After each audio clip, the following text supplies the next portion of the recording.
আমাকে নিয়ে হচ্ছে অনেকজন অনেক ভিডিও বানাইতেছে, তো আমি হচ্ছে এসব এইসব ক্লিয়ার করতে আসলাম যে আমি এগুলো কেন করছি।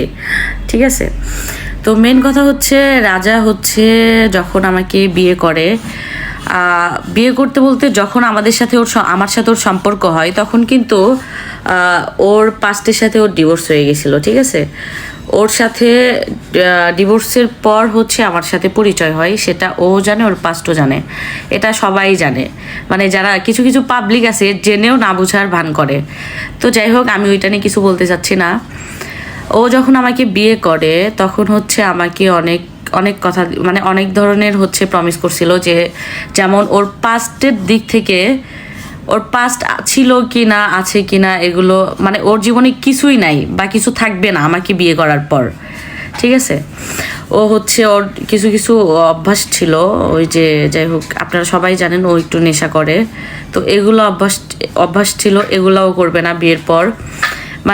এক কথাই হচ্ছে বিয়ের পর ও কিচ্ছু করবে না, পাস্টের সাথেও যোগাযোগ রাখবে না, কারোর সাথে কিচ্ছু করবে না। তো বিয়ের 1.5 মাস পর হচ্ছে ওর পাস্ট একটা ভিডিও আপলোড দিছিল, এটা সবাই দেখছেন, যে ওকে নাকি কল দেয়, মেসেজ দেয়। ওকে কল মেসেজ এই জন্যে দিছিল হচ্ছে ওর টাকা আটকে গেছিলো, ওখানে টাকার জন্য কল মেসেজ দিছিল। সেইটা আমি বুঝিনি, বা আমি তো এগুলা বুঝবো না, যেহেতু আমি ওর ওয়াইফ। ঠিক আছে, সেই জায়গাতে আমাকেও কথা দিছে যে ও পাস্টের সাথে যোগাযোগ রাখবে না, কারোর সাথে কোনো যোগাযোগ রাখবে না, নেশাও করবে না। তো সেই জায়গা থেকে আমি তো এগুলো মানবো না, তাই না? আমার পাস্টে কি ছিল না ছিল সেটা ওর দেখার সময় নাই, কারণ আমরা বিয়ে করছি। ঠিক আছে, সেই জায়গা থেকে আমি কিন্তু এগুলা মানবো না, কারণ আমি ওর ওয়াইফ।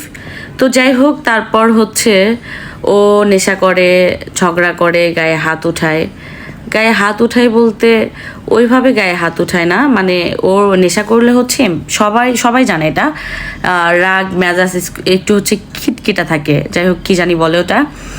সেই ক্ষেত্রে ও হচ্ছে কিছু বললে রেগে যেত, বা হচ্ছে আমার কথাও নিতে পারতো না, আমি একটু চিল্লায় কথা বলতাম। নেক্সট টাইম ও এগুলার করেনি। তারপর বাবু হওয়ার পর আপনারা দেখছেন ও একবার লাইভে গেছিল, লাইভে যাওয়ার পর ওকে নাকি আমি মারছি, ও সেইটা বলছে। তো আমি কিভাবে মারবো ভাই? একটা মেয়ে কখনো একটা ছেলের সাথে পারে? ঝগড়া করে পারে নাকি মারামারি করে পারে? তো আমার নখ বড় বড়, আমি রাগের মাথায় হচ্ছে ওকে খামচি দিছিলাম। যাই হোক, তখন মাথা ঠিক ছিল না, এগুলা হচ্ছে ও দেখাইছে, আমার নামে ব্লেম দিছে অনেক। তো যাই হোক, ওটা বড় কথা না, বড় কথা হচ্ছে ঝামেলাটা লাগলো কি নিয়ে। এইবার হচ্ছে ওর পাস্ট হচ্ছে ইনস্টাগ্রামের জন্য নাকি কল দিছিল নাকি, আমি সেটা জানি না। তো যাই হোক, আমি হচ্ছে ওর পাস্টকে বিশ্বাস করছিলাম। তো তারপর ওর পাস্ট হচ্ছে আমাকে কল দিছিল, কল দিয়ে বলতিছে যে আমাকে কল দিছিল, আমার সাথে হচ্ছে দেখা করতে চাইছে, এই সেই অনেক কথা বলতিছে। তো আমি এটা নিয়ে ওর সাথে অনেক রাগারাগি করছি। আমার বিয়ের এতদিন পর কেন এগুলা থাকবে? এতদিন পর কেন আমার এগুলো দেখতে হবে? পাস্টকে দেখতে হবে, পাস্টকে নিয়ে কথা বলতে হবে, তাই না? এটা তো আমি সহ্য করব না। ও বলতিছে আমাকে একটা কথাই, যে আমি কল দিইনি, ওরাই কল দিছিল আমাকে। তো যাই হোক, ভালো কথা, কল দিছিল, ওইটা কিন্তু আমাকে ওর বোঝানো উচিত ছিল। ওর রাগের মাথায় আমাকে একটা থাপ্পড় মারছিল, এটাই ছিল হচ্ছে আমার রাগ, যে এতদিন আমি এত কিছু সহ্য করলাম, তারপর পাস্টকে নিয়ে যদি এগুলা দেখি তাইলে আমি কিভাবে মানবো বলেন? আমার মেন যেগুলা প্রবলেম 3টা: গায়ে হাত উঠানো, নেশা করা, আর হচ্ছে ওর পাস্ট কল আমি চাই না, এগুলো ঢোকানো। আমার বিয়ের এতদিন পর আমি এগুলো কেন মানবো? আপনারাই বলেন। আমি বিয়ে করছি, আমার বাবু আছে, আমার এখন একটা সংসার হইছে, আমি সংসারে একটু একটু করে এত বড় করছি।